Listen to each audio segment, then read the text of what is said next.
Ang dami bumibili nito, kaya sabi ko, dapat lang Daisy na ulitin mo uli yung pagbili. Kasi sa akin, ayun, nabawasan na, lilima na lang. Kaya sabi ko, bago pa maubos yan, ay bumili ka na uli.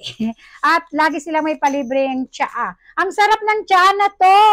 Ang sarap! Pag bumili ka, lagi siyang may kasamang ganito. So, eto na mga mima, yung iba ginagamit to para gumanda yung daloy ng regla. Ako hindi, dahil okay naman yung aking menstruation, dumadalo siya ng maayos at ng maganda.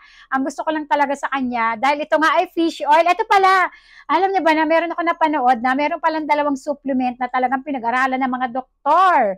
Yung mga dalubhasang mga doktor, yun nga yung probiotics. Oh, yung swerte-swerte ko, umiinom ako ng probiotics at fish oil. Fish oil kasi meron siyang omega-3. Ito ay nakakatulong para, alam mo na, yung sa ating heart, di ba? Heart disease, ganyan, mga atake, ganyan, nakakatakot. Hindi lang yan.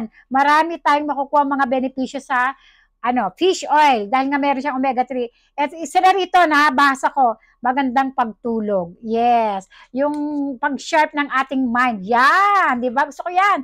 Maganda rin to sa balat natin, sa hair natin, sa nails natin. Ang dami. I-search nyo lang kung ano yung mga magagandang benefits na makukuha natin sa fish oil. Iniinom ko ito after meal. Kailangan may laman na yung tiyan ko. Ganun ko siya inumin. Tingnan nyo naman. Oh, eto na. Kaya sabi ko, bago pa maubos, Daisy, kailangan mo na ulit ng kasunod niyan. Sabi ko, maganda to. I-everyday ko na rin to. Kagaya nung sa akin sa probiotics.